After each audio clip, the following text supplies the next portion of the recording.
Le film commence avec une fille nommée Noah, dont les parents étaient décédés et qui n'avait pas de sœur. Elle avait une meilleure amie nommée Molly. Pour se trouver un partenaire idéal, Noah se lance dans les rencontres en ligne, où elle rencontre un garçon nommé Chad.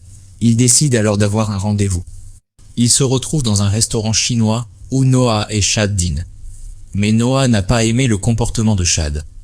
Il était un peu étrange et avait demandé à Noah d'apporter de l'argent liquide. Et vous pouvez imaginer à quel point ce garçon devait être bizarre.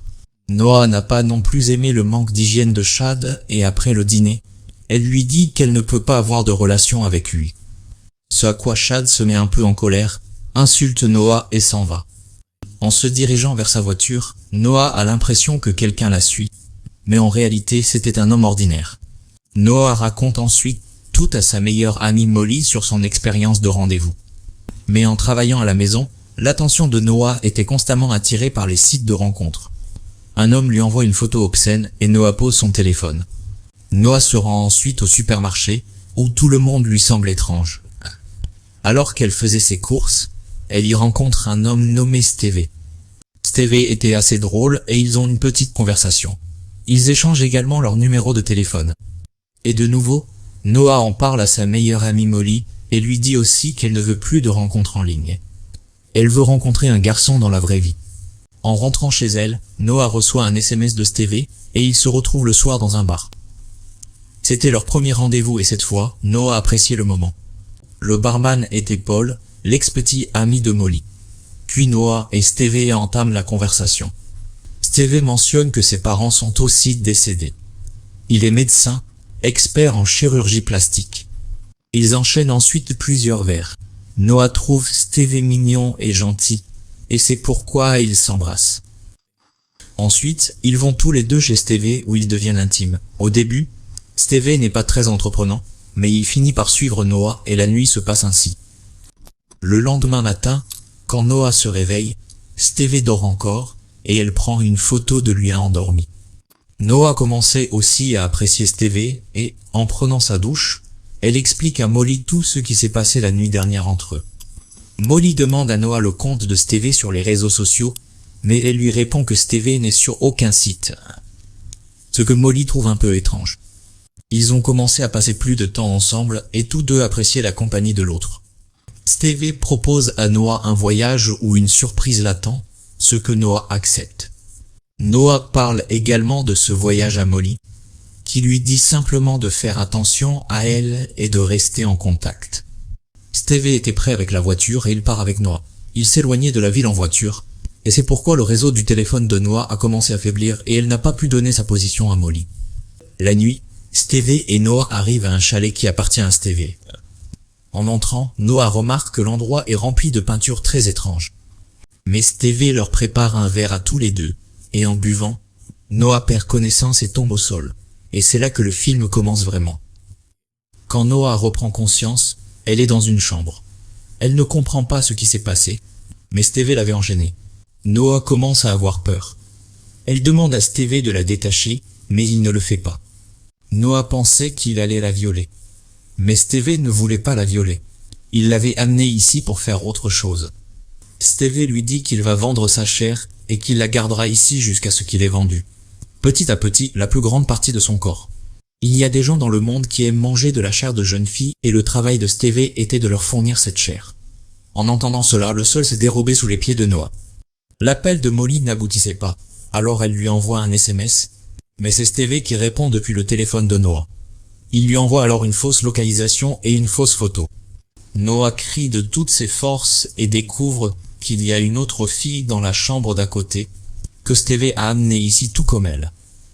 Pour vendre sa chair, et petit à petit, sa chair était également consommée.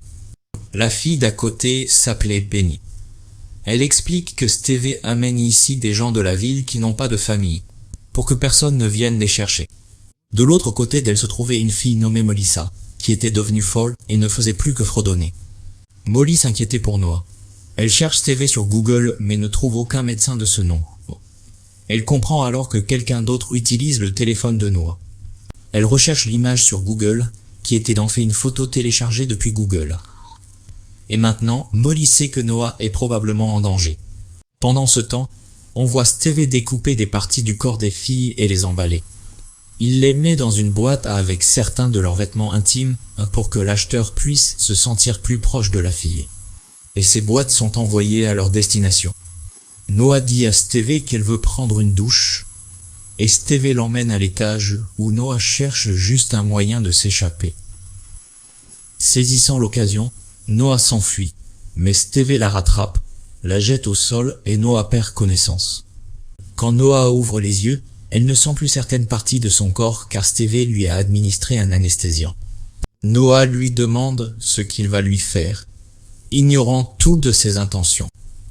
Il opère Noah et, en guise de punition, lui retire les fesses. Pendant ce temps, Molly se rend au bar où Noah avait rencontré Steve. Son ex-petit ami Paul s'y trouvait, de qui elle obtient les détails de la carte de crédit de Steve pour connaître son vrai nom, qui était en fait Brandon Cam. Brandon n'était pas non plus sur les réseaux sociaux, mais Molly trouve des photos de sa femme, Anne Cam, et obtient également son adresse. Noah souffrait terriblement, et c'est alors que Steve, c'est-à-dire Brandon, arrive et emmène une fille pour prélever sa chair. Noah lit un magazine qui se trouve dans la chambre, dans lequel il est écrit que si elle lit ce magazine, cela signifie que Steve l'apprécie aussi, et qu'elle peut en profiter pour s'échapper. Et cela a été écrit par une fille qui était emprisonnée ici avant Noah. Peu de temps après, Noah appelle Penny, qui avait été emmenée pour une opération.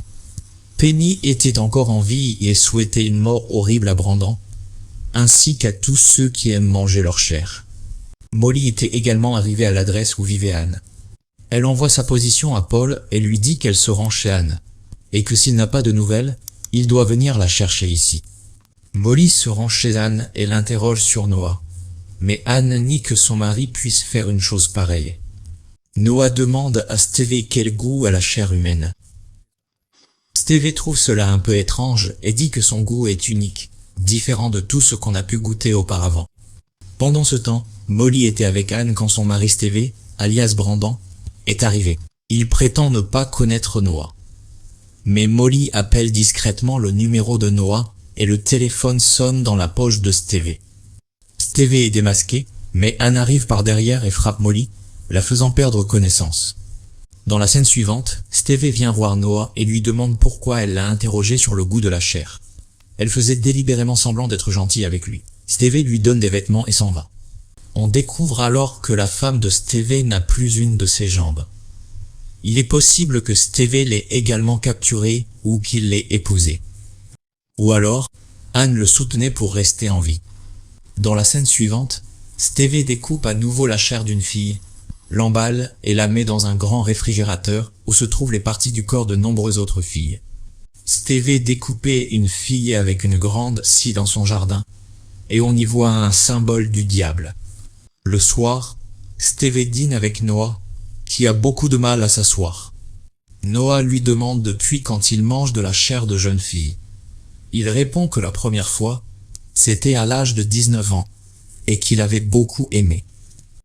Il ne pouvait en parler à personne, alors il a commencé à chercher des gens qui, comme lui, aimaient la chair de jeune fille.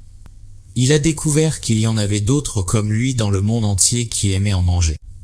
Et ces gens étaient extrêmement riches, prêts à payer n'importe quel prix pour cette chair. Steve fait également goûter à Noah un plat à base de chair humaine. Noah et Anne en mangent, et Noah dit que c'est délicieux pour que Steve puisse lui faire confiance. Et cette scène montre comment des gens riches, appartenant à une communauté, apprécient également cette chair, et ils ont aussi un symbole du diable sur le ventre. Steve raccompagne ensuite Anne dans sa chambre, puis prend Molly pour l'emmener et prélever sa chair. Ce dont Noah n'avait aucune idée. En retournant dans la chambre, Noah vomit immédiatement car elle vient de manger de la chair humaine. Pendant ce temps, on voit Steve opérer Molly pour lui retirer un sein. Steve apporte à nouveau des vêtements à Noah et l'invite à dîner à nouveau le soir. Noah accepte tout, cherchant seulement un moyen de s'échapper. Noah se prépare et retrouve Steve avec un faux sourire aux lèvres. Steve lui fait manger la chair de Melissa. Il lui montre ensuite un portefeuille contenant des objets personnels des filles tuées, que les clients demandent pour pouvoir se sentir plus proches de celles dont ils mangent la chair. Noah demande où sont ses affaires, et Steve lui répond que c'est lui qui les a gardées. Noah y voit aussi le téléphone de Molly et comprend qu'elle est également retenue prisonnière ici. Mais elle contrôle ses émotions. Plus tard, Noah dit en pleurant que tout cela n'est pas bien. Puis ils s'embrassent et dansent. Alors qu'ils sont sur le point de devenir intimes, Noah lui mord violemment les parties génitales. Stevie hurle de douleur et le visage de Noah est couvert de sang. Profitant de l'occasion, elle vole les clés et va libérer d'abord Molly, puis Penny. Penny avait une jambe en moins, c'est pourquoi on l'a fait monter à l'étage par le monte-plat.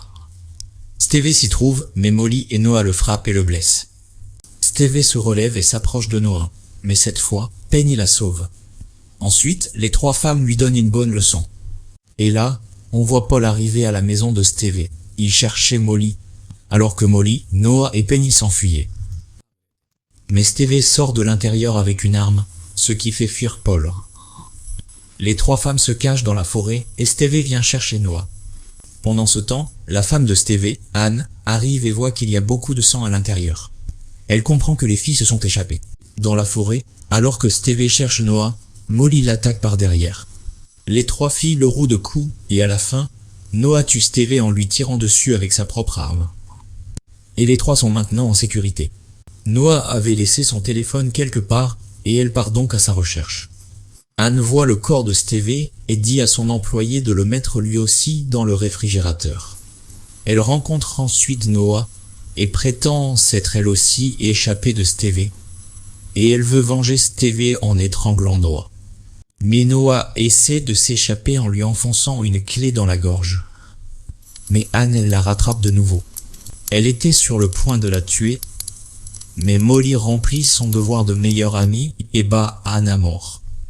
Et soudain, un SMS de Chad arrive sur le téléphone de Noah, et c'est ainsi que le film se termine. Dans la scène post-générique du film, on voit des gens riches assis autour d'une table sur laquelle il y a beaucoup de sang et de chair. Tout cela se transforme en menu, et à la fin du film, un symbole du diable est également montré. Amis, le film se concentre principalement sur une communauté qui aime manger de la chair de jeunes filles. Ce sont des gens très riches qui adorent probablement le diable. C'est pourquoi le symbole du diable est montré à plusieurs reprises dans le film. Et il est possible qu'une telle communauté existe réellement. Que pensez-vous de cette communauté? Dites-le dans les commentaires. Si vous avez aimé la vidéo, n'oubliez pas de liker, commenter et partager. Si vous n'êtes pas encore abonné à la chaîne, n'oubliez pas de le faire.